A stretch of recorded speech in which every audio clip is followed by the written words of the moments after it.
listening to this on my channel, you're missing out because right now, Friday morning at 10 a.m., there are a group of really cool people gathered at the Bridges of Meaning Discord server. And it's certainly forgivable to not know what a Discord server is or how to operate in one because it's kind of a nerdy thing that gamers use. And the Bridges of Meaning Discord server has become an online community of a lot of estuary like stuff and conversation and people and all that kind of stuff. And so we are recording, it might not see the light of day because I sometimes I listen to the recording or I just remember the recording, say, I don't want to post it. So then I don't post it. But most of the time I do, and Rick just left the chair. Rick is our studio engineer for these meetings. And when he leaves the chair across the building, I know he's going to come here because he wants me to fix something, and I don't want that. But anyway, we come here for conversations and we do questions and answers. That's sort of how we went. But I've sort of exhausted people's desires to know things. And so now we do conversations, and that's what we're going to do this morning. So I'm going to start with some questions and answers. And if you're in the room, a lot of people in the talk chat room, the voice chat room, are working. We've learned that. And so they pretty much listen to us as if we're bad AM radio. And we'll talk. But if you're able to talk and if you have a question to ask live, that's always cool because then I can ask you follow up questions. And when I give you what's on my mind, you can say, Paul, you're full of crap. I hate your channel and you'll never see me again. And that happens sometimes, but that's okay too, because people are like that. So the first question this morning comes from Yes and Nose. Yes and NOSE. Um, in parentheses, Matthew.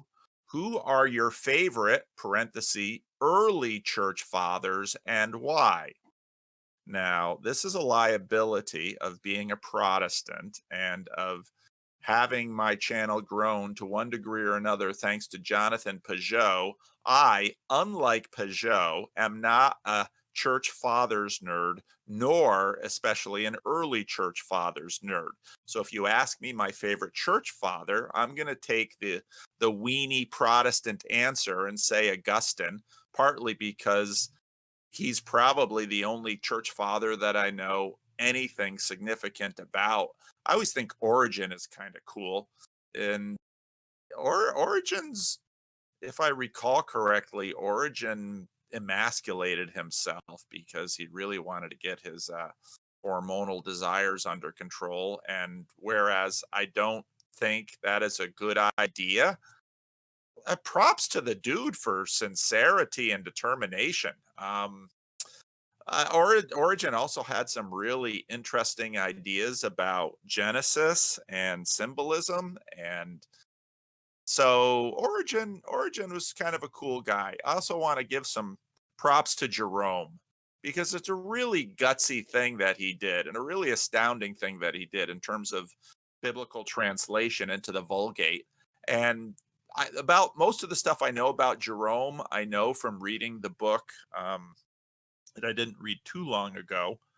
Um, now it's a book about Erasmus and Luther, and they had a good passage on Jerome in that, and I found Jerome to be a really interesting and fascinating person. So, but I am not a church fathers nerd, and partly that comes from being a Protestant. Church fathers is something I want to know more about, but my problem is I want to know more about just about everything. And so I learn things in a really ADHD way. Right now, I'm in Will Durant's volume 10, The Story of Civilization, and I'm learning about Rousseau. And that's fascinating. He was an interesting dude. So I was curious if you had thoughts about how to elaborate on God number one and God number two in regard to the Trinity, or what could be a good starting point for that direction, if that's even possible. Now, the God number one, God number two thing is really a duality. So, partly when I say God number one and God number two, people jump in and say, what about number three? And if I say God number one, number two, number three, suddenly they would really map it onto the Trinity.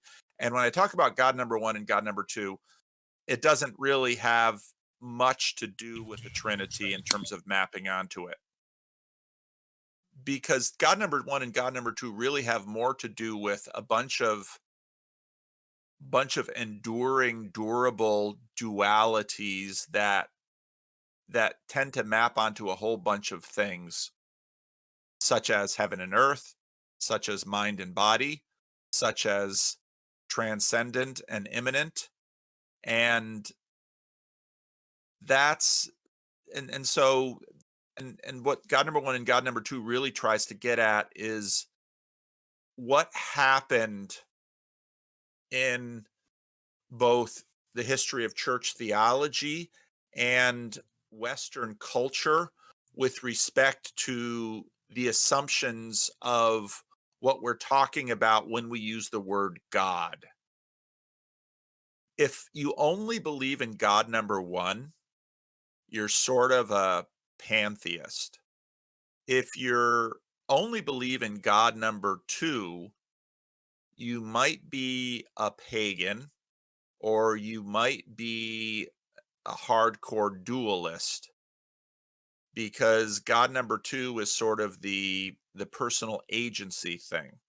And you know, my God number one, God number two stuff has that's basically sort of a framework that I've continued to use to try to explore, really to do theology, which is talking about what what do we mean when we use this word God?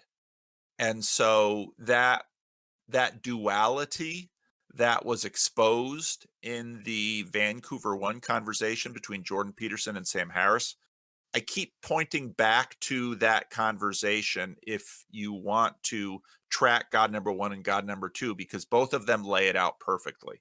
Not perfectly, but quite good. Peterson lays out all of this God is immanent stuff and God is through history stuff when he is giving an accounting of what he means by God.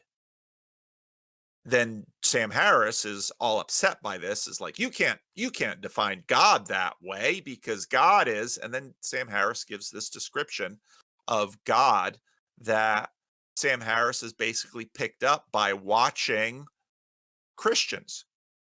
And and so then that when I listened to Jordan Peterson's definition of God, I recognized it in Christian theology, and I recognize Sam Harris's definition of God in Christian practice.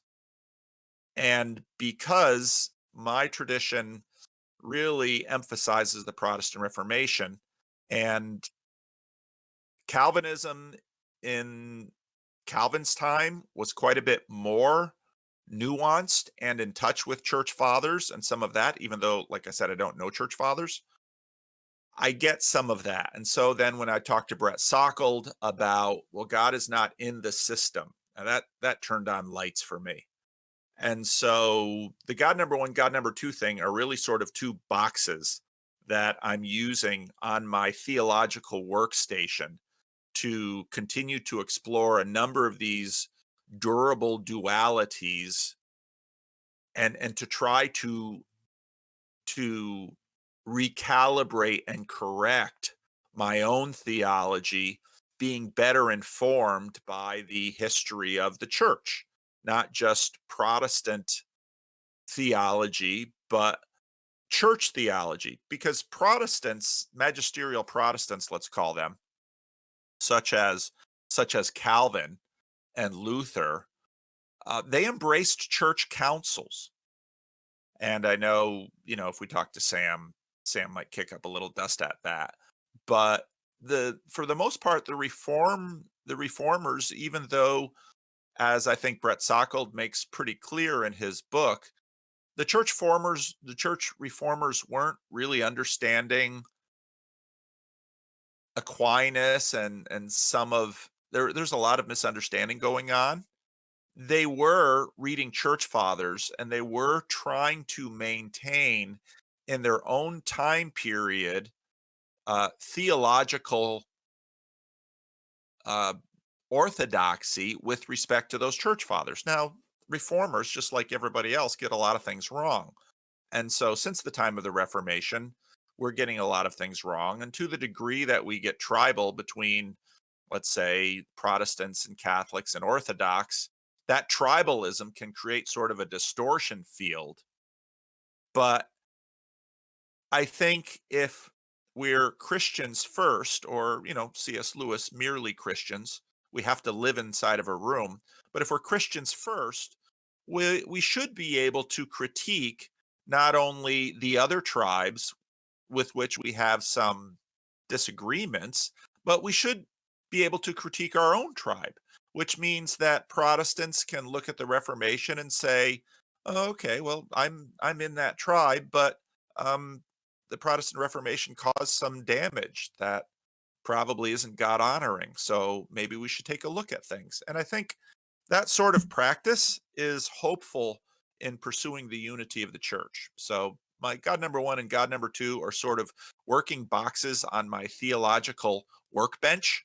And it's completely understandable that people would, listen to my various references of them and say, well, that's kind of nuanced and that kind of doesn't map on these other things. And I'd say, yeah, because they're work boxes on my theological workbench. And so that's part of the reason. And then people are also sometimes in the comment section wanting me to rename them. I don't want to rename them because once I call that immanence and transcendence, or uh, theology from below versus theology from above, or emanation versus emergence, then suddenly I'm mapping them too strongly onto particular dualities, many of which I sort of want to incorporate and continue to work on my workbench as hopefully I refine and grow in my own theological knowledge. My whole YouTube channel has been, I have my rough draft for Sundays on my channel, but my whole YouTube channel has been one big rough draft. And when I wrote this chapter for Vervaeke and Christopher Mastro Pietro, the thing that I ran head on into is this flaw or immaturity in myself where I find it really hard to finish anything because I always feel myself so in process. And I'll wake up tomorrow and I think that my idea tomorrow is slightly better than my idea yesterday.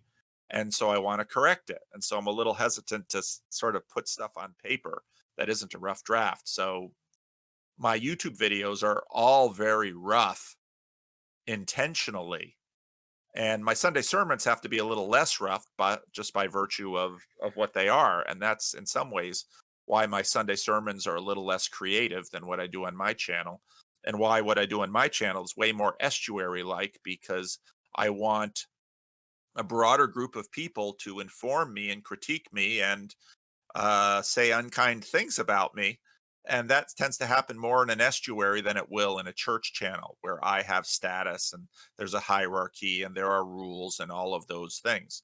And so the defined spaceness of a walled garden is helpful for some things, and the openness of an estuary is helpful for other things. So yeah, that's so there's my answer about church fathers. Okay, next question. Oh, JKH, and then Joey tried to sort of help you edit. I think I saw you in the room before. Do you want to sort of land the plane on your question if you're here, and what exactly you'd like to ask? Otherwise, I'll try my best at looking at your questions. I don't see him. Okay. I think Jesus was referring, at Job. Oh, so Job, was this in a conversation with you? Are you still there? I have no idea what's being referred to. Okay, What? if you look at questions for PVK, JH.K. Oh, yeah, I see it. So first he was responding to you. I don't know if and later he says, oops, I meant this to be in the general channel. So he might have just simply misplaced it. Yeah, I think this was trying to answer my question to you. So, Okay. Do you have any follow-ups on, now we've had a week to mull it. Do you have any follow-ups on the sheep and the goats question, or anything that's come up since then for you from it? I think I got distracted by something shiny. I'm trying to figure out. I used to have this idea that God number one was just way more strict and punishing than God number two in the form of Jesus. But the more you read Mm, about Jesus, he's pretty strict in his ways. It's like, oh, yeah, you have it written down that don't lust after somebody else's woman. But I'm saying, if even if you look at somebody on the street, you've already basically doomed yourself. So uh, combining that with those parables around distinction and coming too late and not being invited somewhere. I don't know. It just made me wonder what the overall story of that was. But I think you mostly dealt with that in the last Q&A. So I don't think I have any feedback on that. I find it difficult to reconcile those particular parables with ideas of universalism, and to which degree that the being cast into the fire, um, hang on, I find my English, being cast into the fire has connects to the ideas of purgatory as used in Catholicism. that's right. And that's part of the reason I'm not a universalist because, well, this is Jesus saying this stuff. But you just as you noticed, I mean, again, this God number one and God number two, people map that on a lot of things. So yeah, God number one is the Old Testament. God number two is Jesus, and there's something to that in the boxes because Old Testament, you really get the idea of the arenic aspect of God. But but then if you read the Old Testament closely, take a look at the character of God as expressed in the story of Cain and Abel, where Cain just so Cain and Abel are out sacrificing, and Cain, in his insecurity, looks around and says, I think I think God likes Abel better. And Cain lets this fester in his heart. And God says, Hey, Cain, what's up with you? Well, you didn't like my sacrifice. Well, maybe if you do what's right, things will be a little better. And be careful because sin is crouching at your door and it's lusting after you, it desires you. So watch your step. And Cain, of course, does nothing with that admonition and continues to nurture his resentment in his heart. And nurturing becomes probably a lot of fantasies about killing his brother. And that hatches into a plan. And he says, Hey, Abel, meet me out in the field. So Abel goes along. Of course, Cain's the older brother. And Cain kills Abel. And then I think that's that story. I mean, Peterson is dead on right in terms of pointing out that story and just looking at the absolute amazing quality of that story. And then suddenly Cain, and I mean, you can, here's the thing, there's so little in the story, but because the story is so deep and true, it's so fruitful in terms of how we can flesh it out. And so then Cain is like, "Oh crap, I killed my brother. What am I going to do?" And and then and then you have in then the earth in a sense is now crying out against Cain because the fabric of reality has been ripped. And think about this in terms of a simulation argument. The base programming of the environment has been ripped by this action Cain has done. So God comes to Cain, very number two-ness, and says, where's your brother? And Cain, of course, lays out the great line, "Am I my brother's keeper?" And then of course, and again, if you just read Genesis 3, where who told you you were naked? God comes in with these killer questions that just dig right to the heart of it. And then Cain is like, everybody's going to want to kill me. And God could have said, yeah, you darn well deserve it. You killed your brother, you murderer. I mean, think about Golem talking to himself, murderer. and and and then and then God says, "Okay, Cain, I'm going to put a mark on it. Yeah, my punishment's too great for me. Okay, Cain." I can't look at that. Rick always puts the chat up there, and he put these memes that just get my attention. Um, okay, Cain, I'll tell you what. Um, I'll put a mark on you so nobody will touch you. What on earth does that mean? And then Cain goes on to, have a son, build a city, names it after his son. And okay, so the Old Testament God is tyrannical and unforgiving and judgmental. Uh, read about read about God in Genesis 3 and Genesis 4. It's astoundingly nuanced. And I think the problem that we have is that we can't square we can't square in our minds contradictory things, such as God must demand justice. And so you see that now. I mean, 10, 15 years ago, people are, let you be you. It was just sort of the kingdom of nice. And now with a little bit of wokeness, it's like, no, racism is real. Punch a Nazi. Okay. You've got to somehow square mercy and justice, and they have to live in the same universe.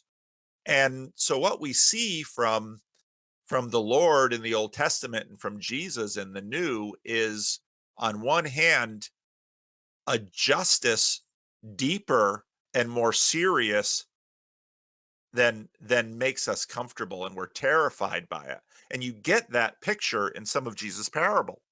But then also at the same time, a mercy deeper and more powerful than we think is responsible. And you get that when Jesus goes to the party held by a Pharisee, and they refuse to extend hospitality to him. And the sinful woman from the village comes and lets down her hair, scandal, and washes his feet with her tears and dries them with her hair, scandal.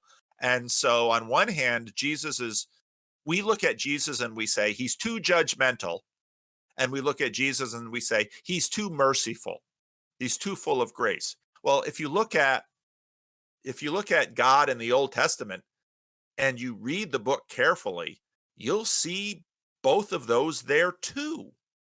And so that's where the mapping of God number 1, God number 2, he sort of fits in. Though you can work those boxes with some of those dualities, and if you work those boxes, you can achieve some wisdom and gain some insight, but the boxes don't really map onto it.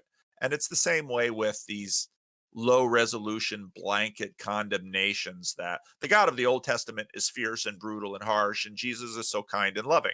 Well, Jesus really is kind and loving, but it's the low resolution projecting selection aspects you're doing to Jesus and to the God of the Old Testament that are feeding your conclusions about these things. So that's that's how I see those dynamics. But Job, your observations about, yeah, people say, "Oh, Jesus is kind and loving," and then you read a few things like, "Oh, yeah, he really is." And then you read more things, you say, "Hey, wait a minute. Look at what he says in the Sermon on the Mount. Look at what he says in these parables." So yeah, your observations, Job, are very real and very common. I don't know if you have any comebacks from that, Job, or anything you want to add. Not really. No, can't say I. Nope. Okay. Anybody else in the voice chat want to throw Yeah, something on top of what I just said? I do. Okay. Um, you were talking about mercy and justice, and previously you were asking Job if he had anything to expand on his idea of sheep and goats, and I think that those things are integral to one another, right? I recently watched a Peugeot video, the right and the left hand, and of course the sheep and the goats plays into that, and symbolically the right and the left hand don't always mean the same thing, which I found very interesting, and it maps onto Jesus's demeanor, right, of being very loving and yet also being very just and kind. I mean, just and strict, let's say. So anyway, those were just a couple of, I just love how all these things are actually interwoven with one another. They're not separate. Yep. And Cain and Abel too, right? Like it, they represent those two things, mercy and justice. Yep. Yep. Yep. Yeah. Yeah. It's really cool, isn't it? And that to me is an example of the artistry that we see in the Bible, in um, that develops out of this stuff. No, that's really true. All right. Hey, Paul. Yeah, go ahead. Real quick, I was just thinking about being a father and how when you're a father, how hard it is to discipline your children, even though you're doing the right thing because you have so much love for them. And so I that really speaks to me. When you're a young child, you just think your parents don't like you, or why are they doing this to me? You don't really understand until you're a parent yourself, and that really that kind of the I think you used the terminology the infinitely just, but infinitely I can't remember what the opposite was, but we don't even as humans have the ability to understand that. But I think that there's a lot of young people in the forum, and once you have kids and the father word, the father imagery, and all of that stuff really starts to hit home when it was something that you understood, but until you live it, you really don't understand it as much. So true. In Spanish, they have saber and conocer, and saber is sort of this propositional knowledge that okay, there's that, but conocer is sort of this deeper knowledge of lived experience that, and that's part of the blessings of as you get older is that the more experience you have, if you don't, if you guard your heart and don't sort of fall into um certain traps like bitterness and anger and some of these things that will rob your life long term. Yeah, have kids. Part of the blessing of children is that your children will teach you a ton, and they will teach you how to parent them. And yeah, it's a when I see people not having kids, some people shouldn't have kids, but it's a tremendous blessing, and it really is. So, thanks, Jack. All right, on to the next question. Now that we're in October, could you talk a bit about Halloween and what it says about our culture and values, especially from the point of view of parents? Should we encourage or discourage our children from participating in Halloween traditions, activities, etc.?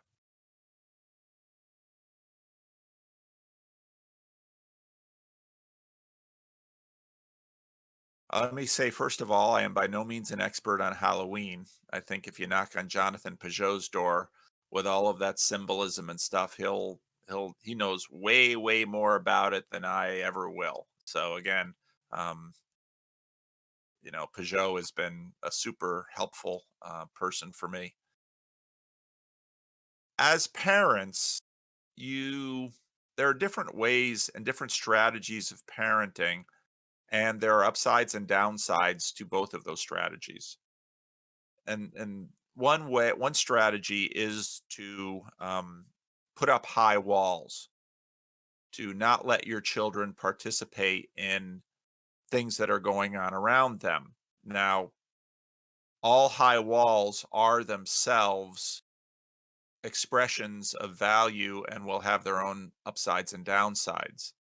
My As a parent, my wife and I, you know, we would have to negotiate some of these things because everyone comes into parenting with a rough draft that they're not even aware of because it was built into them from their own childhood, from the decisions that their parents made, either in agreement with them or pushing back from them. So, Halloween, like many things like Christmas or Easter or Valentine's Day, is both a historic Christian feast day and now has been morphed by our consumer society into a very American cultural holiday. Okay. And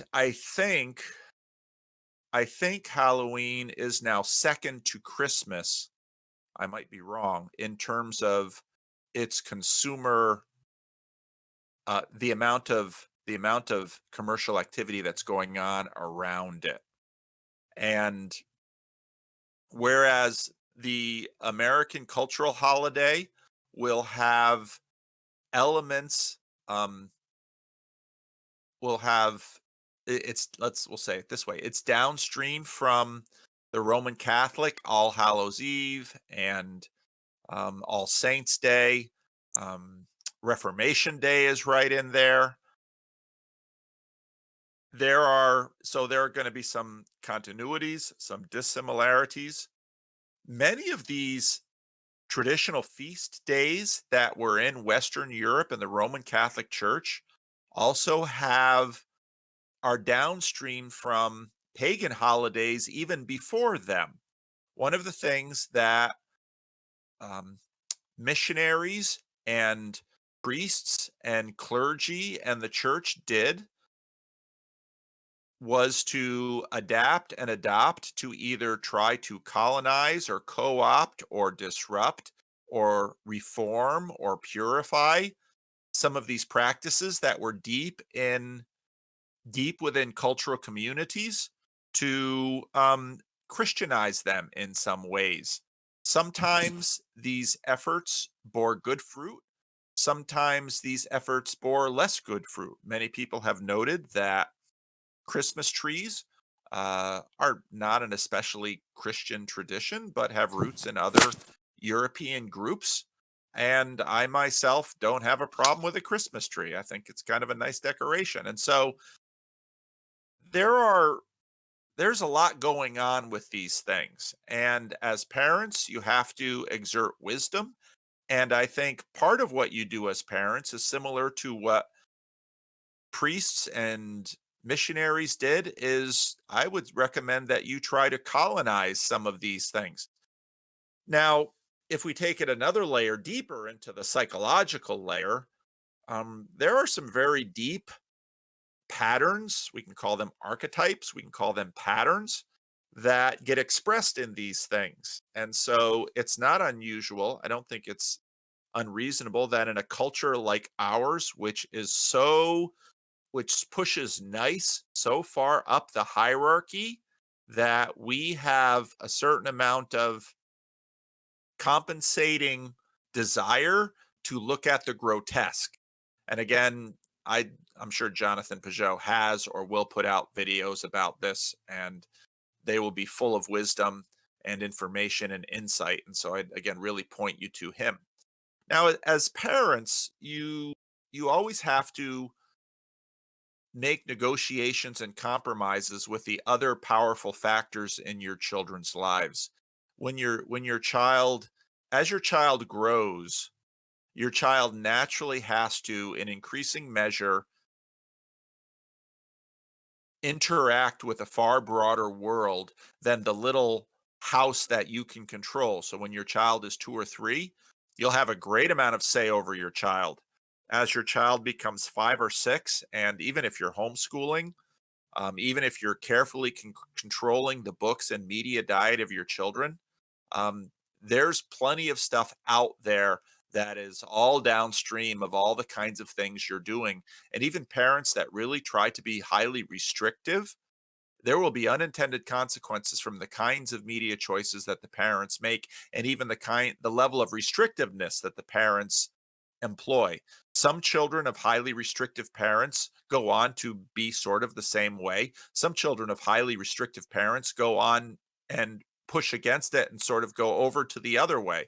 So parents have to make choices with wisdom about what they are going to allow or not allow their children to do. And parents will get a lot of things wrong. Um, so work in community with others, work in community with your local church or religious community, and make some trade-offs and choices. And I think that's probably the best advice I can give, to figure out. Now, some churches have, and we've done a couple of these at Living Stones, harvest festivals. And in some ways, a harvest festival sort of gets at some of what's beneath Halloween too. And you can bob for apples and have candy, and because your little kids, they're not taking in all of this deep stuff. They're looking at the candy and the games and the fun. So sort of what my parents did with us growing up and what my wife and I did with my children growing up is we tried to include some of that fun, but not just kind of open up the door completely. So we do a little bit of trick or treating often at houses of friends. We might have a little party.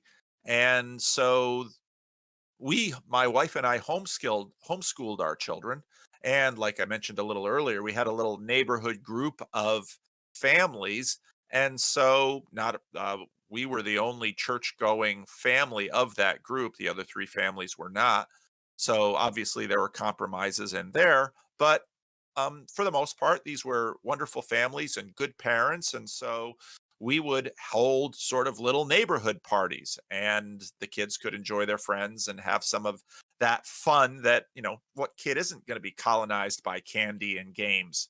And so we could do some of that, and we didn't have to open up all kinds of other things. And so use your best judgment in continuity with your religious community. Understand that there are other powerful forces that are at play in your children's lives, and I would say with some craftiness, colonize them.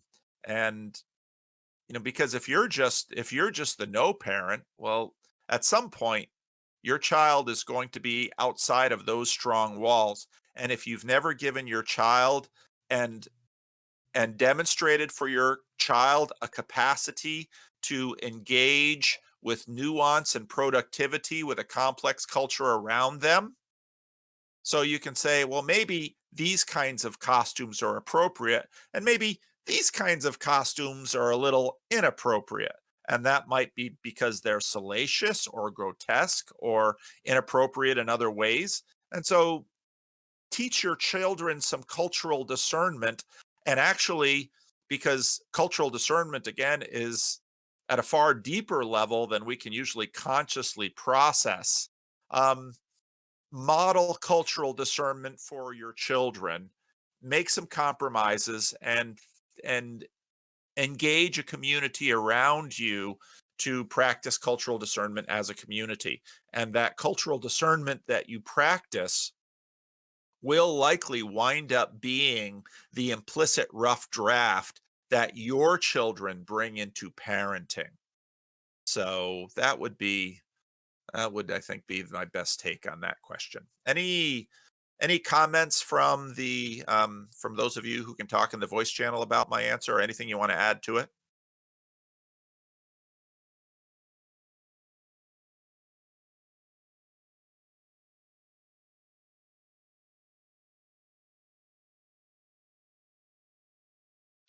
Well, Tyler has a good question in Okay. the chat. Tyler, sorry, I volunteered you. Oh no, that's okay. I just I wanted to ask some of the audience, not just Paul. So I have a just what is the argument against celebrating Halloween? Like I can see the concerns about the costumes in terms of like more for like in college, it's a very sexualized uh, holiday with the costumes and the partying, but that's kind of just goes, I think, hand in hand with where the partying is happening, not so much a product of the holiday itself. And then is it the sort of rampant consumerism and commercialization of what used to be a holy day? Because if you start poking holes there, you're going to have to pretty quickly turn the calendar and start looking at Christmas pretty hard. And so I'm just curious where the if it was a traditional, going back all the way before the medieval era, where this was a celebration, then what is the contemporary objection to celebrating it? There are many, and most of those objections reflect the peculiar usually the peculiar issues of those communities. It could be the consumerism. It could be the kind of the salacious sexual party spirit. Uh, the sometimes it's Christians who have been sort of swamped by the culture of nice in America. One of the things that I picked up in both Charles Taylor's Secular Age, but as also I've learned a ton from Jonathan Peugeot, is that in especially these pre-enlightenment, pre-reformational traditional communities, they had a degree of balance in in the in the menu of holy days and feast days that sort of afforded a stable expression of they were really nuanced and adept at managing human society and community in a way that our modern societies are not. And again, I've learned a ton from Peugeot about this. And so, death is a part of what we human beings have to deal with, as is the grotesque, as is the demonic, as is on and on and on and on. And so, traditional societies had deep wisdom and some deep health that in as is usual the case in efforts to reform and improve were sometimes jettisoned. And so I think part of the current attraction to sacramental and liturgical traditions like the Orthodox and the Roman Catholic, I think is a compensatory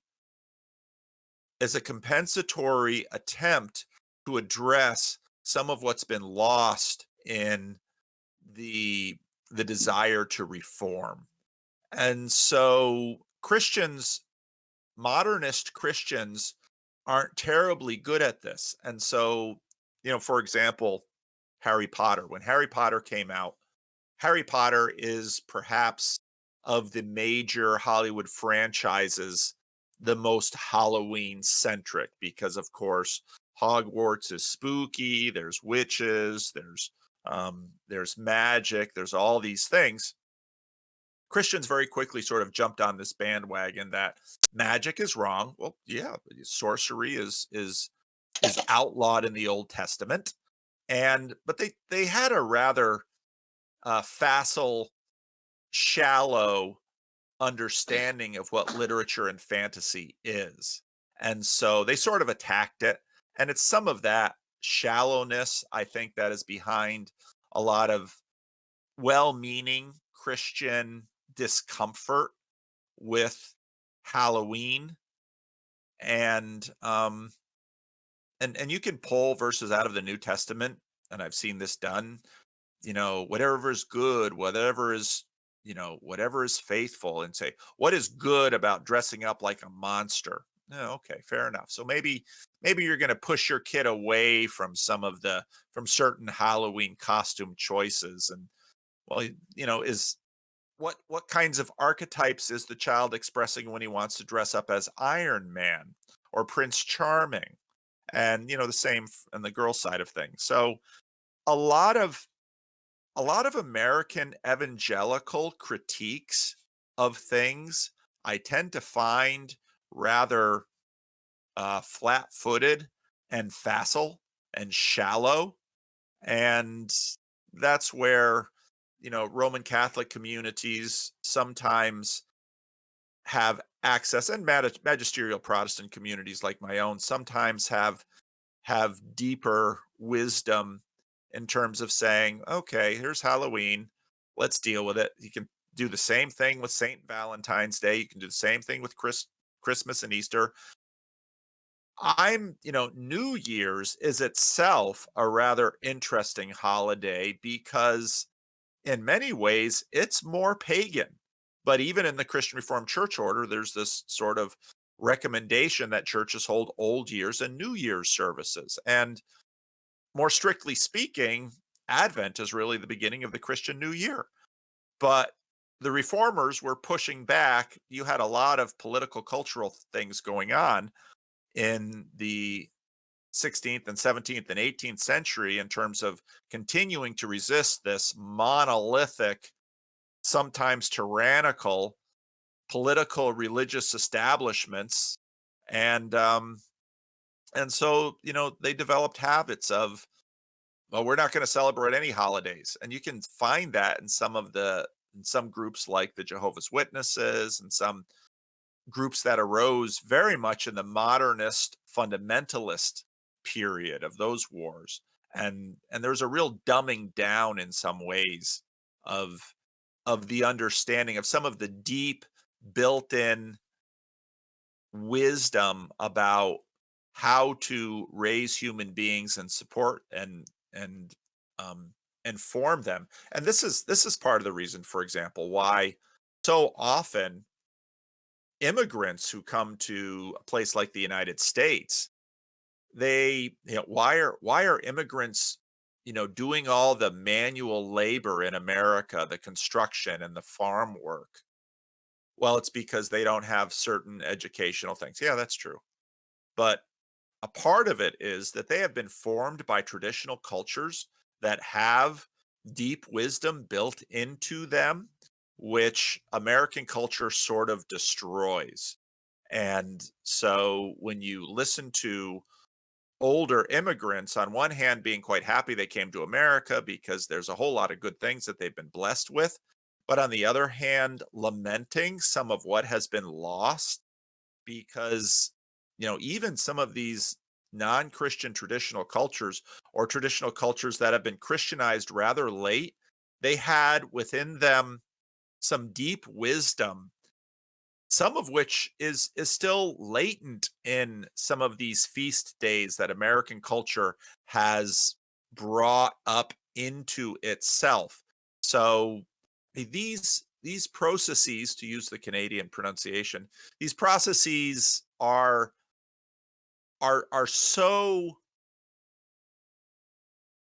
so huge and nuanced and so much beyond us that our little capacity to discern them and manipulate them in a frontal, rational way, we simply can't capture them all. And that's sort of the way of human beings. And again, in many ways, this points to the work of Jordan Peterson, which in some ways, ontology, a little phrase I have, a little saying, ontology is its own justification.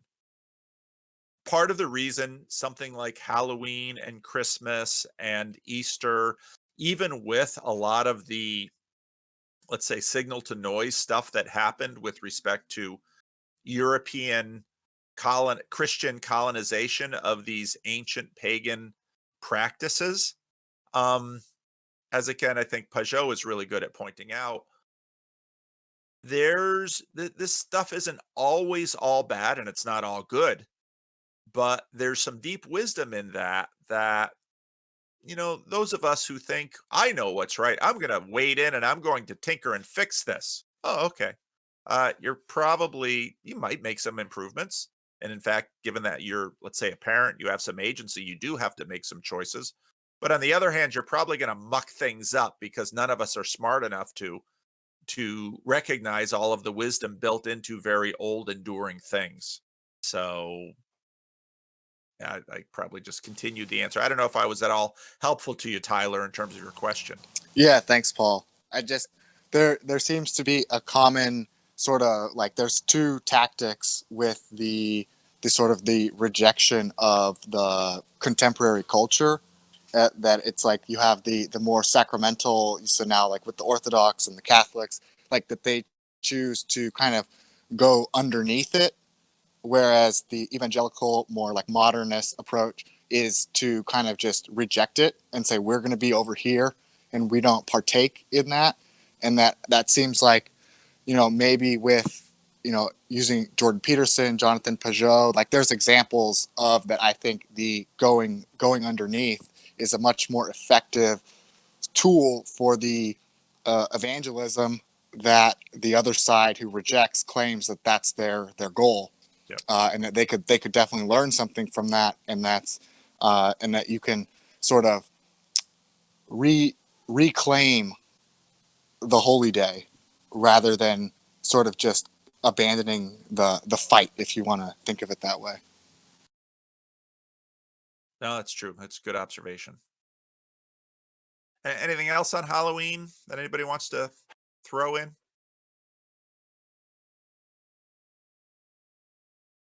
All right, we'll move on. Charlie, thought journey. Why do you use the word influence when talking about how humans speak to God? How do you juxtapose that with I am the same yesterday, today, and tomorrow? Would intercession be a better word? Well, intercession is the traditional word. I use influence because I want to use a word other than the traditional word for a few reasons. One of the reasons is that I think part of the reason Christians communicate so poorly today and the Christian church has gotten so insular is because Christians keep using the same words. And I think they do that partly because what we're doing is reinforcing our tribal boundaries. And these words sort of become magic words and holy words. And so we keep using the same words. But over time, what happens is the subtle meanings beneath the words start to change, and the use of those words get disconnected from the larger culture. And so very quickly, the church just becomes an echo chamber. And that's a real problem. And so, on one hand, the church is a walled garden and it needs the walls. But on the other hand, the church needs to make sure that there are gates and ways in and out of those walls so that the mission of the church, which is you will be my witness, Jesus is witnessed to by those walls, and Jesus is witnessed to when Christians leave those walls and try to communicate outside those walls. Okay, so that's part of the reason I use influence rather than intercession, because if I were to, let's say I'm in a store and there's a manager and or let's say, yeah, I'm in a store and there's a manager and I'd like to make a suggestion with the manager. And I would say, dear sir, may I intercede on behalf of this other patron? Someone would think I just broke out of a Renaissance festival. And part of the problem is that's what Christianity looks like a lot. And even evangelicals who sort of pride themselves on relevance don't do it so well. So I think it's good to find other words that communicate. And I think actually influence, I choose influence because I think it's the right word if you, and let me take a couple of examples. Um, one of my favorite examples is Abraham and God. So three strangers show up with Abraham, and this is where you have the whole, yeah, you are going to have a son, and his name is going to be Isaac. And Sarah laughs, and why are you laughing? Um, and so then two of the strangers go on to Sodom, and they're about to run a rescue operation to get Lot and his family out of Sodom, because the fire and brimstone is going to come down on Sodom, Gomorrah, and the cities in the plain. And now it's really interesting because pay attention to the story. And it's this level of nuance and complexity that the Bible communicates in narrative that a lot of our theological language is so inept at communicating. All right. So 3 strangers go to Abraham. They conduct the business about prophesying the coming of Isaac. And then 2 of them go to Sodom to rescue Lot. So even before God has already decided he's going to smoke the cities on the plain, Abraham has concern. God goes, so there's a little monologue that God does in his heart. And he says, should I withhold from Abraham, my friend? Should I withhold from Abraham the plans that I have to do to the cities on the plain? And so God goes to Abraham. And again, this is this is so nuanced because there's this little exegetical fight as to whether the autograph, which of course we don't have, does Abraham stand before God or does God stand before Abraham? Because that's very important in terms of understanding status in the ancient world. And the Masoretic text has has God the Lord standing before Abraham. And now in terms of the frame of that story, that's a powerful thing because in a sense Abraham is kind of taking the superior posture here in some sense, but very quickly by his language you can say he assumes the inferior role. And Lord, may it, may I be ever so humble. I should probably pull up the story itself. May I be ever so humble as to, if far be it from the God of heaven and earth to sweep away the just with the unjust. And of course, the frame there is that Lot is just, he's a good man, and he's in the midst of a city of unjust people. So now right there's a ton of things that you could weigh in there. How just is Lot?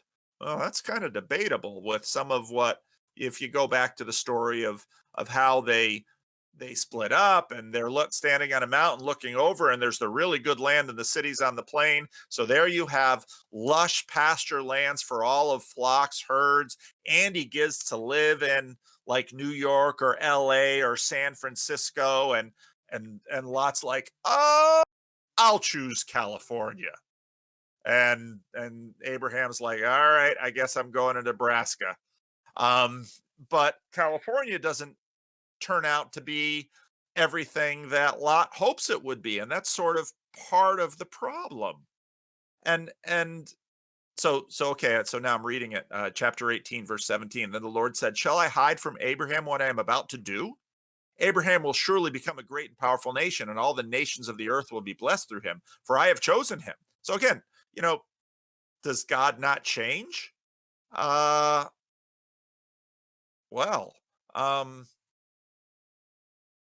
God seems, how do those statements relate to the text of Scripture? Because as Protestants, we say all such statements that we generate have to be critiqued against Scripture. That's the Protestant move. So God's asking himself questions, and he's saying, shouldn't I involve Abraham in my decision process? I call that influence. Then the Lord said, the outcry against Sodom and Gomorrah is so great and their sin so grievous, and Lot kind of chose to live there. It doesn't say a lot about Lot's morality. That I will go down and see if what they've done is as bad as the outcry that has reached me. Well, what's the outcry? Well, the outcry is all the oppression. So, hey, let's give points to the woke folks here. The outcry is all the oppression. Sodom and Gomorrah are successful cities who are living the lifestyle of the rich and famous at the expense of the poor. And so there's that injustice going on. And so God, in all fairness, says, and again, think about this with respect to this. Again, systematic theology is a wonderful tool, but part of what's built into systematic theology is a lot of Greek thought. So you don't have Aristotle's unmoved mover here. And even some of the Greek omnis, God is omniscient. Well, why would God have to go down to check on the outcry? And so when we say God is the same yesterday and today and tomorrow, yeah, that's biblical, that's scriptural, and that's true. But This representation of God here is canon. And so this representation has to be in conversation with the other representations. And so God says, I'm going to go down and check it out. And the men turned away and went to Sodom, but Abraham remained standing before the Lord. Or, again, there's a little footnote, the Lord is standing before Abraham, because Abraham's sort of about to judge God in here. Then Abraham approached him and said, will you sweep away the righteous with the wicked? It's like, and now in my last video that I just posted this morning, it got posted this morning, I talk about the great puzzle. And the great puzzle is this ongoing conversation across religions, across philosophy. It's probably the most enduring question in all of thoughtful humanity, which is, how can we make sense of this world? Because on one hand, this world is so filled with beauty and glory that this doesn't seem to be the product of chance. We see what we look at as chance all around us, and it doesn't accomplish much. And we look at human beings, which seem, at least within our experience, to be the crown of this creation, which is what the Bible says we are. And we look around and we say, on one hand, the world is full of glory. And on the other hand, we say the world is full of chaos and suffering, and some of it seems pointless. And so we keep trying to answer this great puzzle. And the ancients worked on it, and almost all their philosophies and theologies and narratives were attempts to answer the great puzzle. And so, well, that's built into here too. Will you sweep away the righteous with the wicked? The righteous get swept away with the wicked all the time. And the psalmists, the Hebrew psalmists wrestle with this. Habakkuk wrestles with this. This is a constant issue throughout the writings of the Old Testament. And that's why Christians kind of run in and say, well, Jesus is the answer to that question. And I don't want to go there too quickly because we have to sit with the question. And Abraham poses this question and says to the Lord, hey, wait a minute. There's good in Sodom and Gomorrah. And some of that good is Lot. And well, yeah, maybe he's not as good as he should be. And maybe he is my nephew. And maybe he is kind of a turd sometimes. But Lot is worth saving. Are you going to sweep him away? And so he challenges God on this. And from everything in the text that you see in the book of Jonah, it's there too.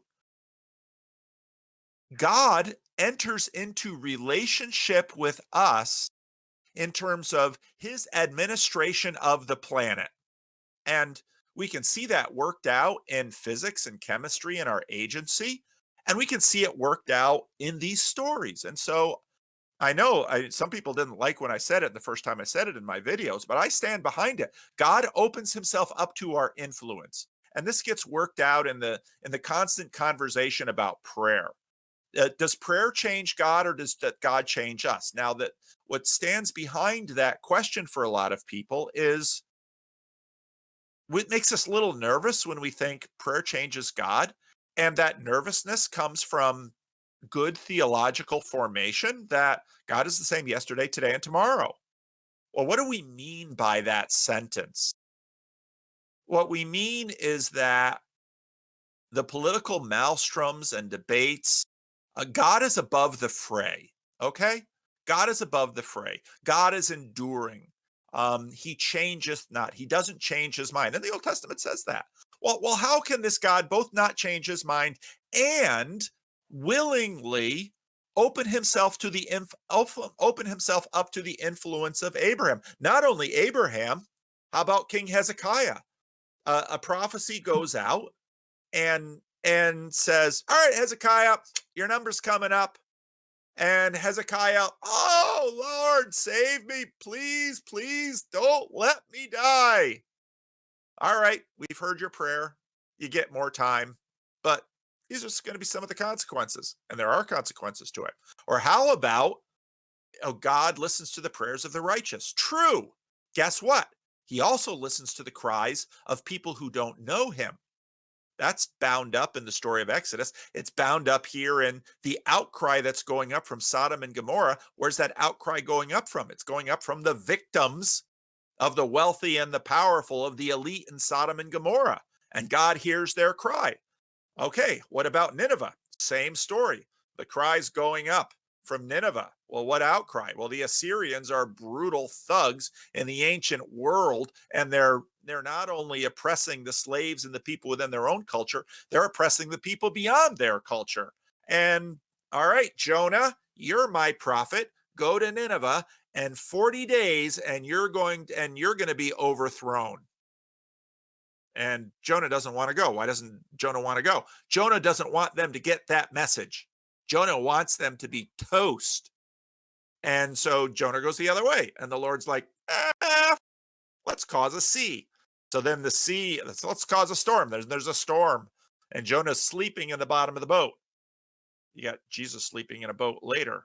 Joseph's sleeping in the bottom of the boat. And all the pagan sailors are like, we're going to die. And Jonah's like, yeah, I know. Yeah, it's just because of me. And the pagan sailor's like, what do you mean? Well, my God is the God of heaven and earth, and like he can do this storm stuff, no problem. And I'm kind of running away. And they're like, what are you, nuts? And Jonah's like, well, toss me into the drink and it'll all calm down. Jonah's one heck of a prophet. Just look at his skills. And then these pagan sailors are more moral and righteous than Jonah. They're like, we're not getting any blood guilt. So then they throw everything else overboard, and that still doesn't qualify. It's like, all right, Jonah, over you go. And Jonah's like, finally, suicide I'd rather die than give Nineveh a chance to live. And so into the drink he goes, and God's like, not so fast. Here's a fish. And I'm going to keep you in the belly of the whale. And then Jonah has a come to Jesus moment in the belly of the whale in Jonah chapter 2. And then he vomits him up on the shore, and he still has to make the trek to Nineveh. And he goes to Nineveh and he says, 40 days and Nineveh's going to be overthrown. Don't tell anybody. And of course, Nineveh, who are all these Nazis of the ancient world, who are supposed to be moral degenerates, one tiny little bit of revelation, the king puts on sackcloth and ashes, and they all want to save their skin. So the whole city repents. And what does God do? And I remember, so Jonah is a good book to learn Hebrew with because the vocabulary is small and it's a great story. And I remember first reading that in Hebrew in seminary. And when you first learn Hebrew, you don't know any words, so you're just kind of translating it all into the English words, and you're looking at like old translations. And God repented of the evil he was about to do against Nineveh. And I read that, and I thought, what? That's theologically problematic. If I stood up in church and said that, I'd lose my job. He repented of that, but God can't do evil, and he repented. God can't change his mind, and then, but of course, keep reading the story, because then Jonah's sitting outside the city. Well, why is he sitting out the city? He's pissed. Why is he pissed? This gets back to Job's question earlier. Jonah knows God. Jonah is probably the part of the reason the story is the way it is was Jonah was probably the greatest prophet of his generation. Outstanding miracles, amazing revelation. He knows God. He knew God better than anybody else. So why is he ticked off? Because he wants to see Nineveh burn. And he's outside the city, and he's like, well, maybe, not only does he know God's mercy, he knows human frailty. And they repented now, but give them a day or two. They'll go back to their Nazi oppressive ways and start, doing all the bad stuff they got in trouble for before. And they're not going to really stop oppressing very easily. So I'll just sit outside the city, and maybe, just maybe, God will repent from the other evil he's going to do and really do it to him. So then, of course, there's this little vine. He's got a little shade, and then he likes that. And then a worm comes and eats the vine, and now he's sitting in the sun. And now God has just cooked him good for the big confrontation. And then he's like, okay, God, I'm done. In the Job moment, it's like, all right, God of heaven and earth, I'm going to step up to the plate, and I'm going to denounce you for, now, again, read Jonah in the light of Abraham. And Abraham is having mercy on the Nineveh of his day. Jonah wants to see Nineveh fry. Where is God in this? Does God not change? Well, in some ways, God doesn't change because he's both.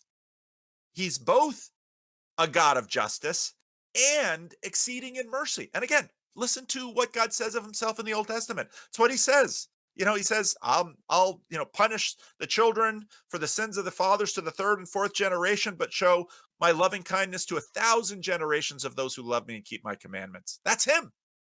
The Lord, gracious and compassionate. That's him. And so both Abraham and Jonah, God opens himself up to their influence, but God at the same time maintains his sovereignty. And that's really, you see, we think about sovereignty as determinism and as being rigid and stuck and unmoving. That's not true strength. True strength, I mean, the God of the universe is all that more than we can take, to the degree that if we see him, we cry to the mountains to fall on us, to keep us from his sight.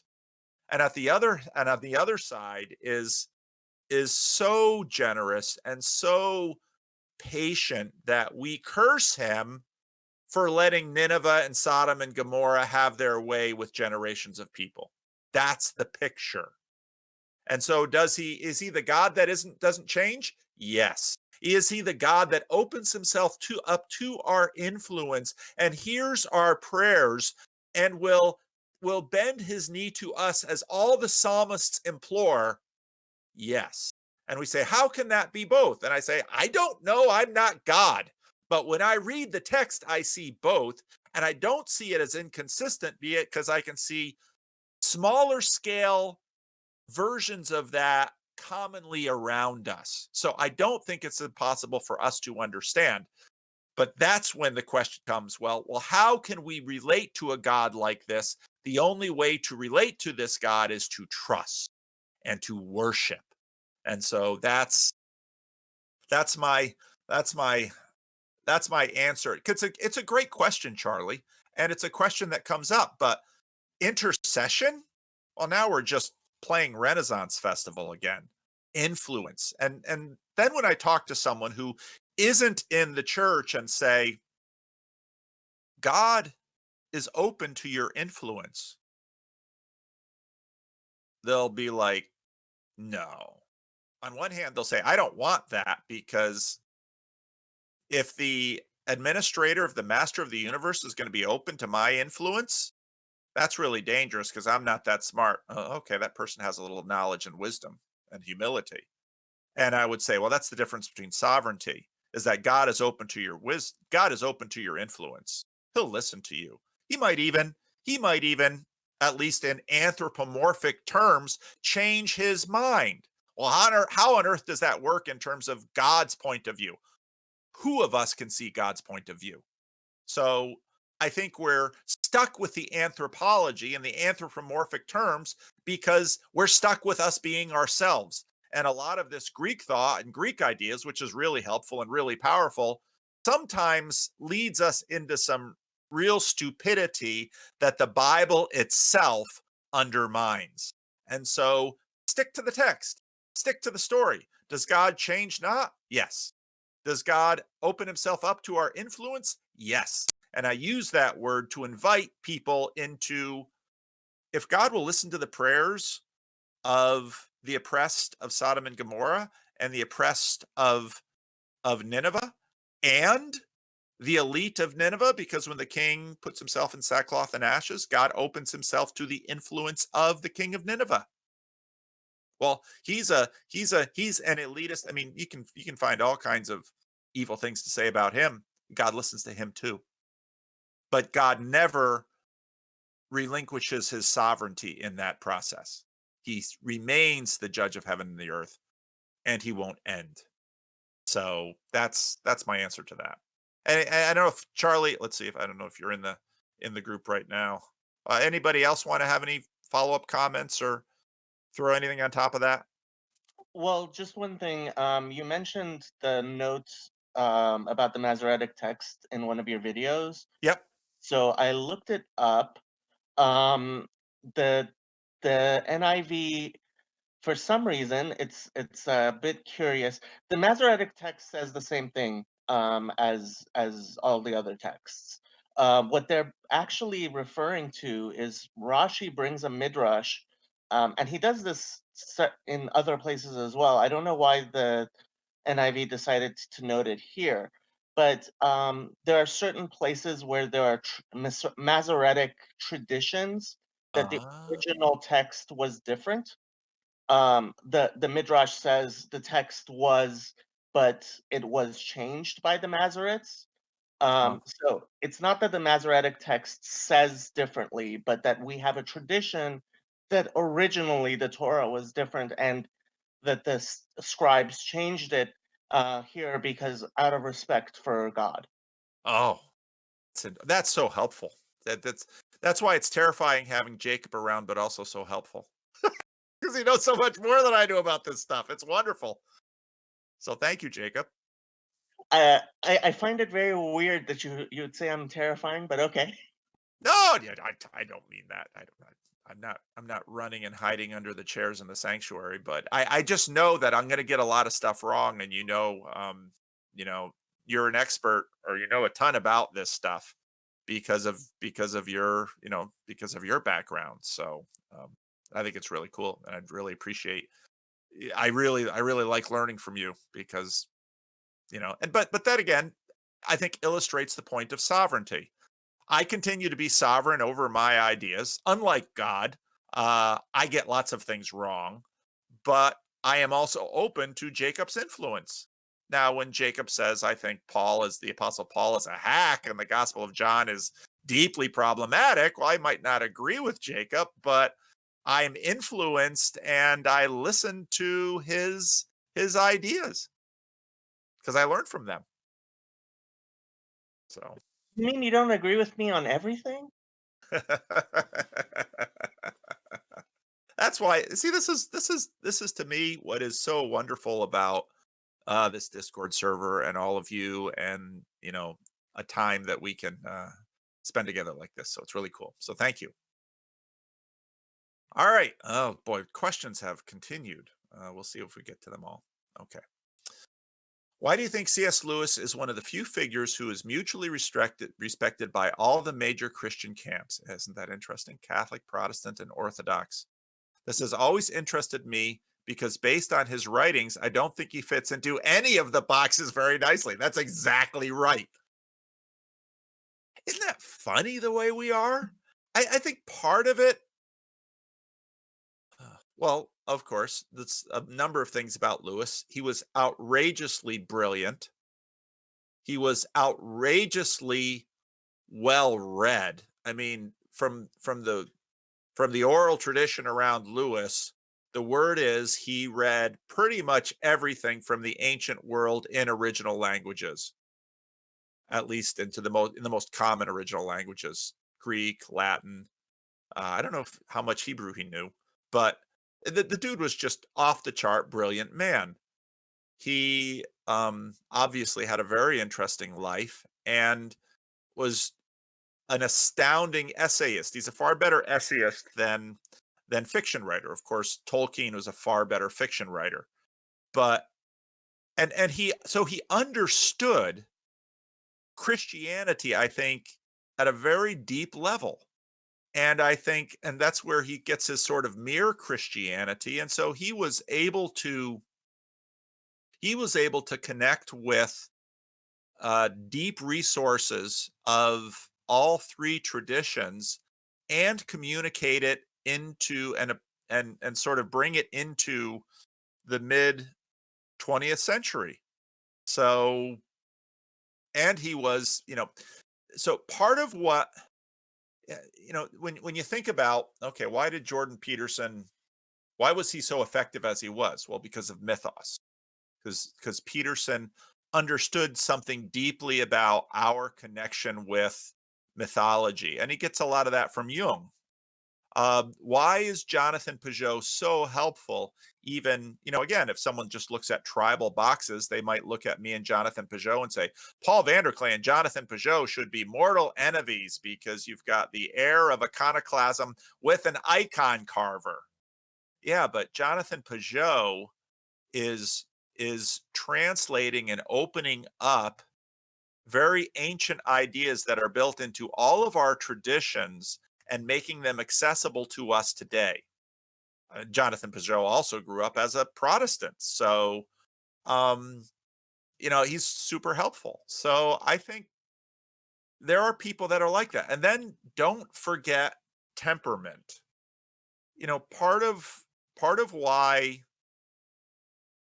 Part of why the little community that we are enjoying right now is shaped the way it is, and part of why Livingstone's is shaped the way it is, and part of why my children are shaped the way that they are is because of my personality quirks. Now, that sometimes is a problem and sometimes it's a good thing. It's my strengths get amplified and my weaknesses get amplified, and sometimes my weaknesses get accommodated for and um, my strengths get damped down.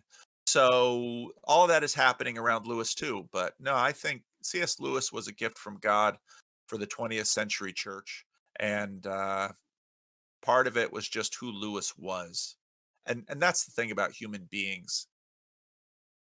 We aren't just smart or wise or well educated or all of these aspects that we think. We've got all these personalities, and that came so through in the Jordan Peterson wave.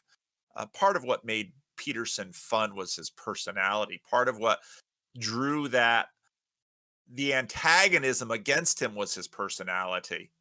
That's how we are. So Lewis was Lewis, gift from God to us. Okay, Dave W. To piggyback on yes and no's question, could you say a little bit about God number two being both a transcendent aspect of God and yet being the one we have a personal relationship with? In Orthodox theology, we believe that humans don't have a relationship with the transcendent God. This is part of the God that is completely unknowable, but rather the immanence of God. So ever since you introduced the concept of God number one, God number two, I've been trying to wrap my head around the way you think about it. That's a really great question.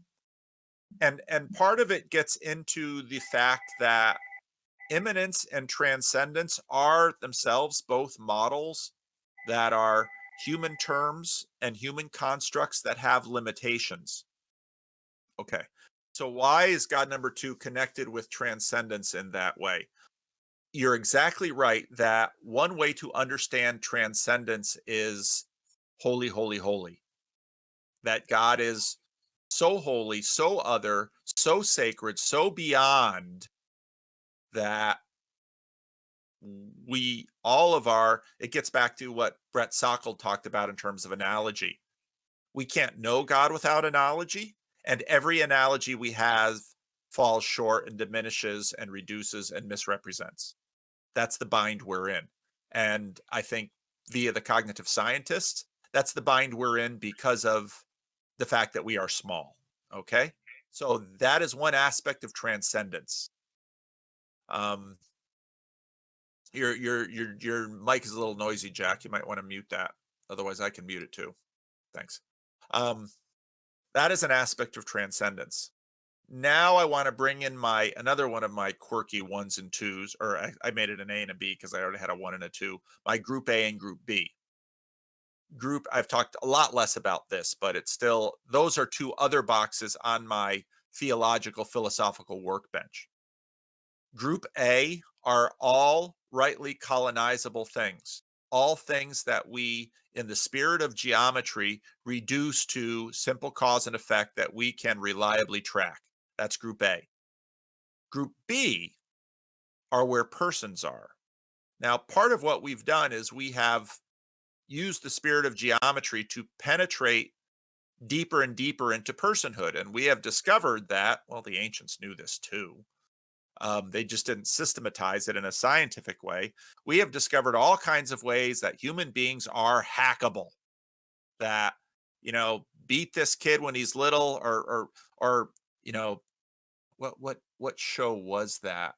Um, show find a 3-year-old and scare the heck out of them with a dog, and you're probably going to have you're probably going to have an adult who's scared of dogs. Okay, we're hackable, but yet it's that piece of us that we can't hack. It's the person of the gaps that also is the aspect of transcendence. And so the reason God number 2 is personal and that we relate to with the spirit of finesse as person is that same transcendence. Because once something is part of group A, once something is accessible via the spirit of geometry, it is no longer transcendent. And so, integral to personhood is an element of transcendence. And it's exactly that aspect that we today look at and say, okay, that's why we treat people as image bearers of God, because they have within them an element of, they participate in that group B-ness, that there is something transcendent and holy and sacred about them that we cannot penetrate merely through the spirit of geometry. That's the definition of persons. And when everything becomes group A, then we're to C.S. Lewis's book, Miracles, the whole show. And so when C.S. Lewis says, okay, there's the whole show, and all there is the whole show, but other traditions, including the Bible, says there's something beyond the whole show. That's transcendence. And whenever we deal with people as people and not as things, that's we're actually integrating transcendence. And that's the connection between God number 2 and transcendence and holy, holy, holy. God is other, and so we approach him with the spirit of finesse as a person. And that is part of the reason that we approach people differently than we approach our dog. Now, we have limitations of knowledge with respect to our dogs, but they are not image bearers of God. They don't have, and they don't participate in that same transcendence as a person does. So that's what you're learning from Orthodox theology is not wrong. But in this case, connect up the personhood of God with his transcendent quality. So does that, I don't know if Dave, you're in the group, does that help?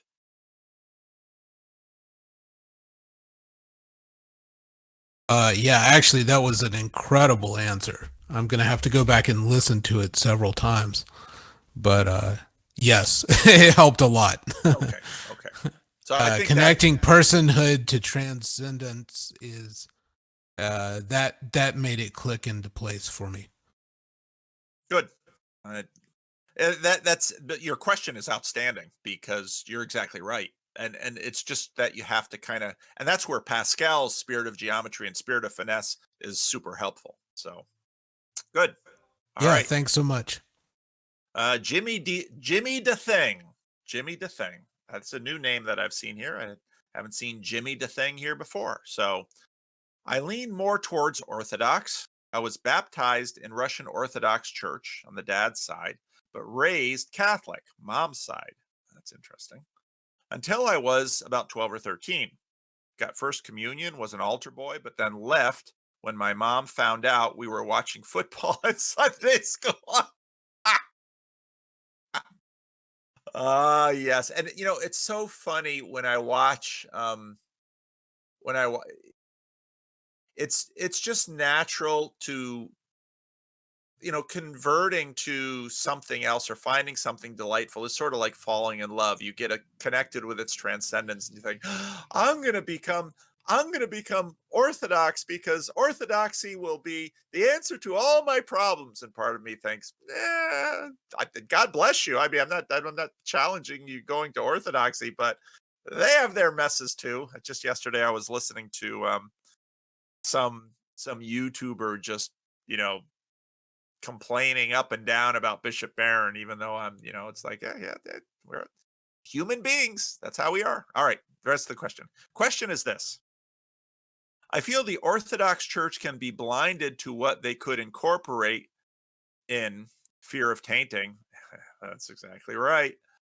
Do Protestants have a blind side with things that they could or should reincorporate that they have left behind? The fun thing about Protestants is we have so many blind sides because we are so chaotic, so disorganized, so disjointed, so idiosyncratic that we got blind sides all over the place. And the thing about Protestants is that not all their blind sides match. Now, that doesn't mean that there aren't any blind sides inherent with Protestantism to the degree that you can find the essence of the group, but yes. And so one of the things that I do sometimes, and it gets back to Charlie's answer or question about language choice. When I look at Colossians 1, let me pull that up here on my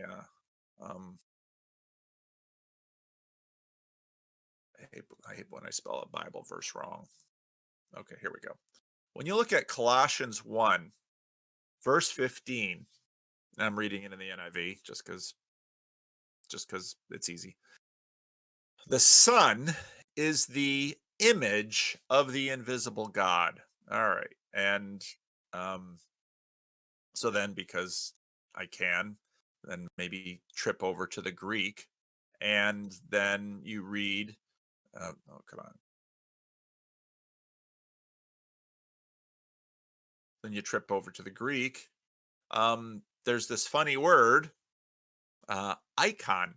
That's the Greek word. The Greek word is icon. Well, in English, we have this icon, and well, Protestants get allergic to icons. And there's a real reason for that. And, Mary is the Theotokos. Well, what does that mean? And Protestants get nervous because of all these things. And that's the amazing thing about these wisdom and also corruption traditions, that built into me are all sorts of sensitivities from not genetic ancestors, but traditional ancestors from centuries ago. And so, people are sometimes like, well, Paul, when are you going to convert to Roman Catholicism? I don't know. I look at Bishop Sheen with his vestments on, and I can't help but think Liberace. It's like I'm a plain dude.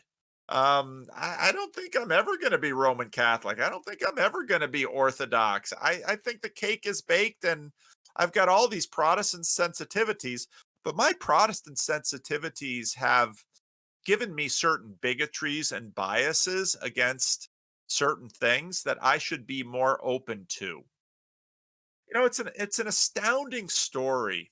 And pull up the Bible again. It's an astounding story. I'm going to pull it up because I'm not going to get the chapter exactly right, probably.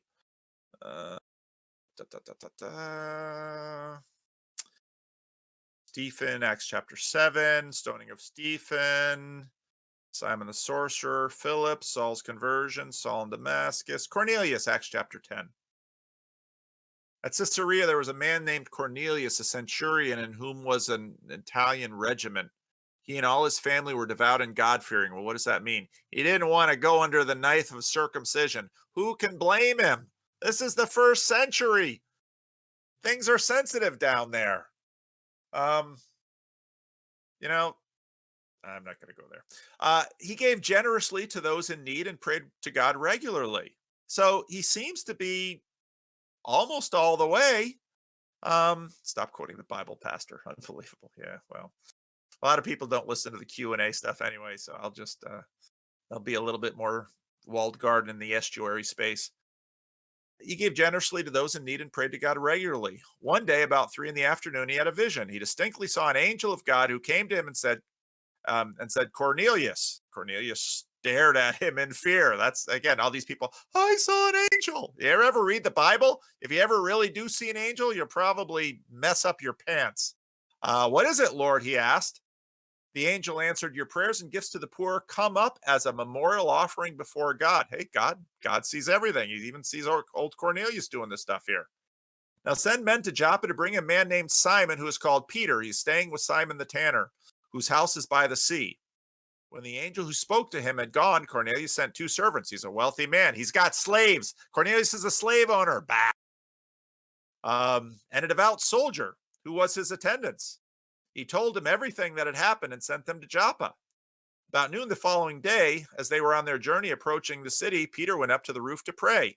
He became hungry. Ever have your hunger mess up with your dreams? Well, here's one. And wanted something to eat. And while the meal was being prepared, ever smell something while you're napping and think, and it affects your dreams? Well, there it happens. He fell into a trance. Oh boy.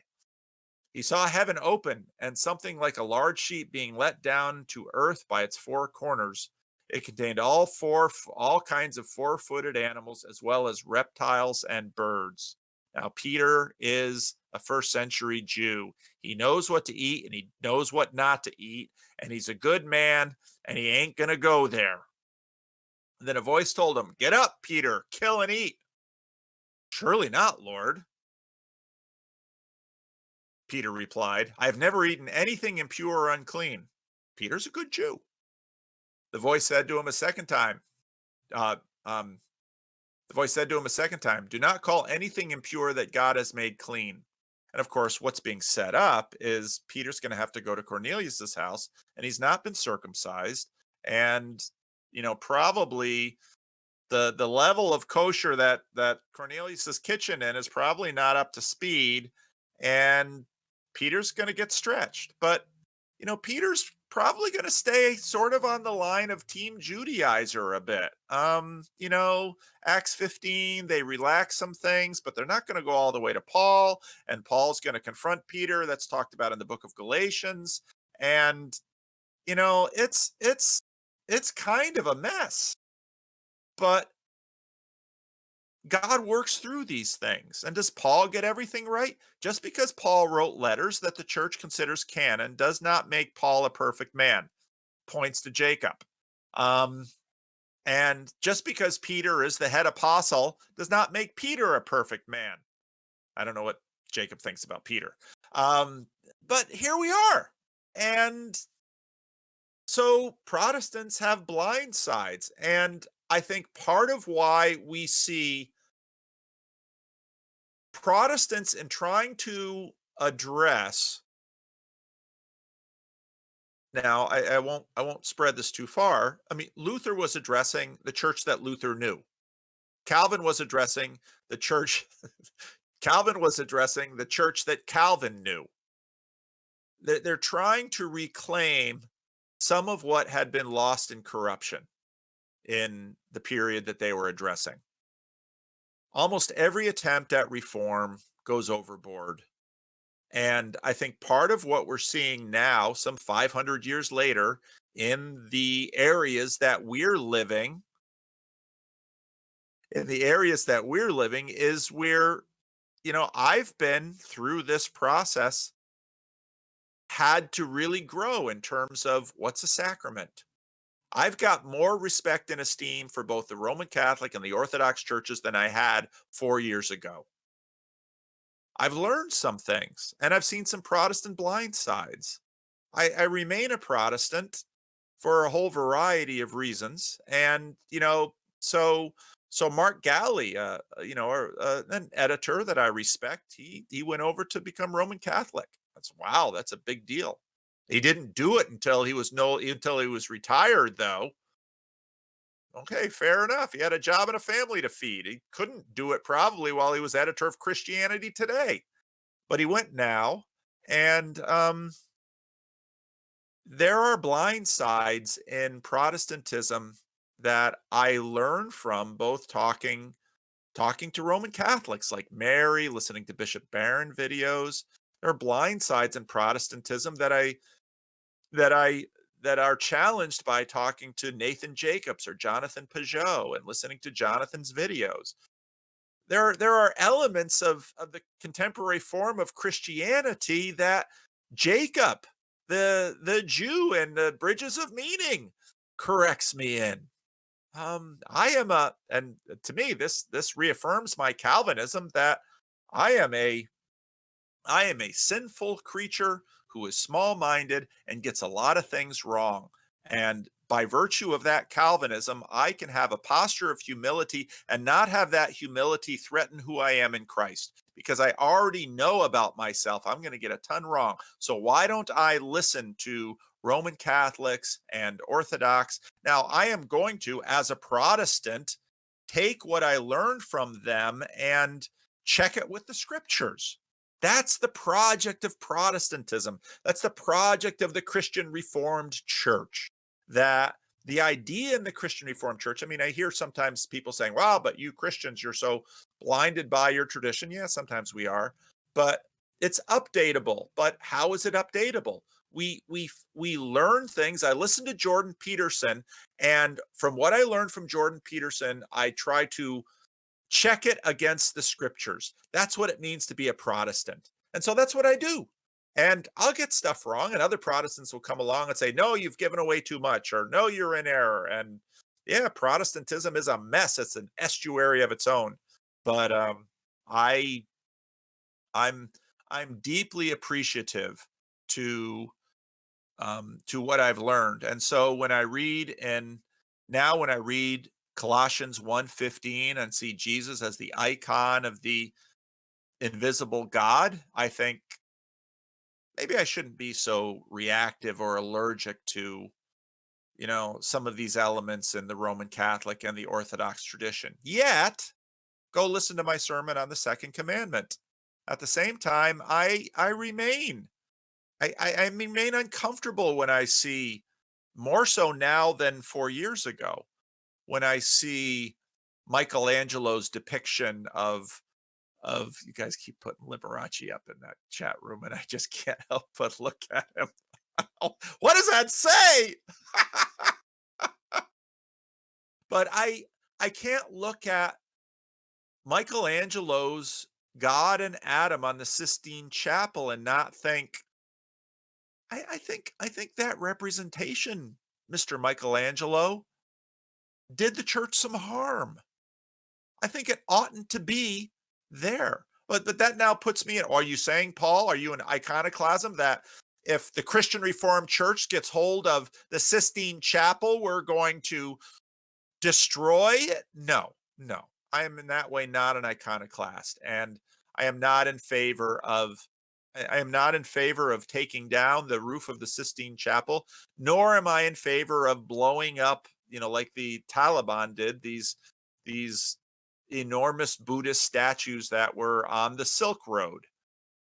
I think in some ways, letting history remain as a testimony even to our foolishness is important. Let's leave Auschwitz up so that it can be a memorial to what we do to each other. Um, do I think Michelangelo making that was a bad idea? Yeah. Am I in favor of taking it down or banning it or censoring it? No. I think we're better off talking about it. And um, yeah, so these are some of the things that I've learned. How about any of you? Anything that any of you have learned in this process or want to share along these lines? Well, I have a follow-up question about the Sistine Chapel. Okay. Why? I must have missed it. If you explained, so I apologize. But why do you think it was a bad idea? So I put my rough drafts on on my personal channel. My rough drafts are really very rough drafts some week, and I always get tinkered by the time I preach them, and that's over on the church channel. Because again, and this has been shaped by how I've grown, I believe I've grown in terms of my understanding of what we mean by this word God. Once that I believe that the second commandment, you should not make for yourself basically a little statue and call it God. Well, why would God say that when making little statues are really helpful things to bond people religiously? You can go out there and search Google Hindu idols, and you'll find websites that will say, yeah, we use idols. Idols are really important. Idols really help people. Yes, little statues really help people. But God says, don't represent me by anything within my creation, because if you do, you will reduce me to that thing. And the entire Sam Harris reduction of God to an old man with a gray beard in the sky is, I think, in some ways attributable to this habit of ours of representing God in that way. And God is not an old man in the sky. Now, Jordan Peterson had a point when he said, a demanding father is not a bad representation of the universe. And fair enough. But when Christians, we need representations to relate to God. And God gives us plenty in scripture. And in a sense, in all fairness to our Jewish friends, when Jesus really elevates Father in that way, boy, we're really close to our Father in heaven. Hallowed be your name. Well, what is my Father? My Father is an old man. Where's heaven? It's up in the sky. One and put those two together, and you got Michelangelo. So you're close there. But yeah. And so we can't represent, don't make a thing. Basically, the command says, don't make a thing that represents God and imprint that too hard on you, because God is going to be representing himself in so many different ways, in a burning bush, in a still small voice, in a storm, in what looks like a volcano or a storm on top of Sinai, and then finally in the icon of the invisible God that is Jesus Christ. So I just think if Michelangelo had been a little bit more cognitive of the second commandment, we might not have the flying spaghetti monster. That's my thought. Well, what about icons though? Like sorry, No, go I'm ahead. opening up a box of more things because okay, I don't know that I've actually seen an icon created of God, but like there are icons of Christ and Mary and baby Christ and there all of the saints and like where do those come in then? See those as violations of the second commandment. I'm sorry, what? I don't see those Oh, you a don't. I thought representation you of said you Jesus. do. Okay, I misheard you. I was Yeah. like, I thought you said you were okay with icons. I representations of Jesus or Mary, or these are not, gosh, again, language gets difficult here because I'm about to sound like Sam. These are not what the second commandment addresses.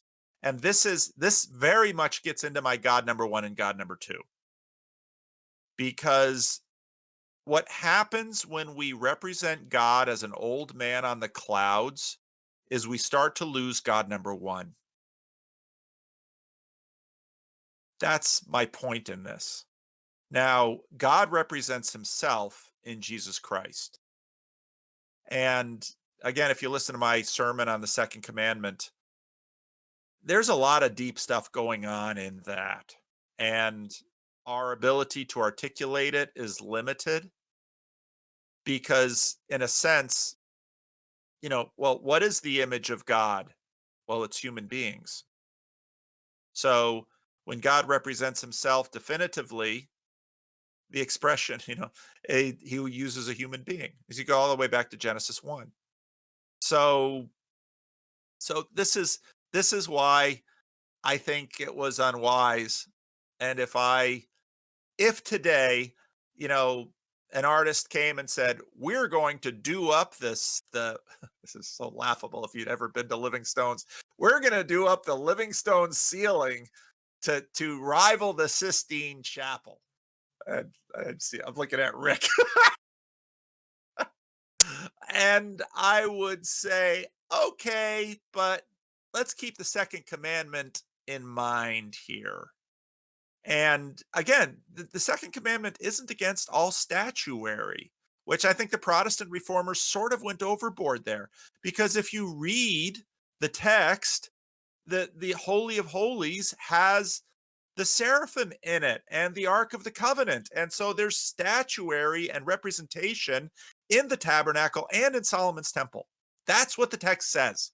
And so God is not against images or art, but he says, when you represent me, this is the Lord of the Old Testament. As a Christian, I say the triune God. When you represent me as an element within my creation, you misrepresent me because I am transcendent, holy, holy, holy. And so that's my feelings about it. And at the same time, iconography makes me a little nervous for some other reasons too, because when I listen to Jonathan Pajot and when I understand the art and the thinking behind it, I'm less nervous about it because I am more in tune with the language. But when I see that creepy Protestant picture of Jesus standing by the door and he's looking like, Fabio had lost a few pounds and he's knocking on the door, I think, we got to be really careful with images because very quickly someone's going to really connect that with Jesus. And one of the most amazing things about the New Testament and about the Gospels is there is not one hint of physical description about Jesus. That's an astounding thing. And this, I think, is important for us, that we got to be a little careful with these pictures of Jesus. Now, again, I've got one behind me on my wall, which was a gift given to me by an intern of mine, Derek Zile. And it's a really interesting picture because you've got all these heads of people in the picture of Jesus. And so I keep it on my wall. So I'm obviously not tyrannical about this, but there's enough Protestantism in me that a little too much statuary and visual imagery, realistic imagery, puts me in the wrong direction, which is why, again, when I listen to Jonathan Pajot, I'm growing and I'm learning. But again, I'm 57 years old. My brain is not anywhere near as plastic as it used to be. I am who I am. So, all right. Jimmy DeThing had one last thing in there. Is this connected to why God has so many names? Yes. No representation or definition of God can be complete in itself. Yes. That's God's holy, holy, holy. We cannot exhaust him. And that's why the good place or upload all our attempts to imagine the infinite, when we're looking at ourselves and we get to a point and say, I'm going to be bored with myself. And this is why when it comes to the age to come and God's plan beyond this age and for us beyond this age, I, unlike atheists that say, well, I think about infinity and it would just get boring. Yeah, because the sandbox, the imaginative sandbox you are playing in is you. My God is holy, holy, holy. And so I suspect I can go further up and further in and just keep going because it's not based on me. And this is part of the reason that preachers should keep preaching from the Bible, and why Jordan Peterson noted the Bible we can't seem to find the bottom. Well, we've only been at it a couple thousand years or longer if you're a Jew, but why can't we find the bottom? Well, maybe that's evidence of God who is bottomless. And again, to talk about the other video I posted this week, I really thought both of my videos that I posted, my monologues videos this week, were really important. It was a good week on my channel, I think, because we had Poe and then we had these two videos. Because the other point that from my other video is when I listen to Christian atheists debates about God, they almost always suffer from thinking about God as a thing. God is not a thing. And that's why we can't represent God as a thing. Now, Jesus was a man. Yeah, and he's also God. So Jesus is, you might say it's an inconsistency if you're Jacob or if you're Sam, or you might say it's a mystery and something we can't adequately express if you're a Trinitarian. So, but that's where we're at. And we, even though I see myself as getting bored with myself, I'm too shallow of a pond to be infinite.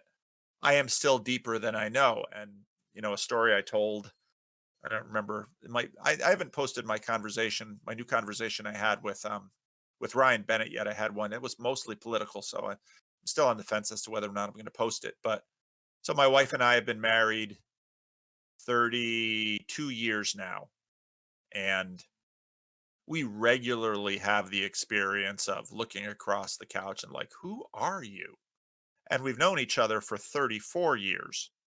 And if I can't exhaust another human being that I've been as intimate and close with more than I've been any other human being in the world, well, that says something about human beings. We're pretty mysterious and pretty deep. There's an element of of God's transcendence in us.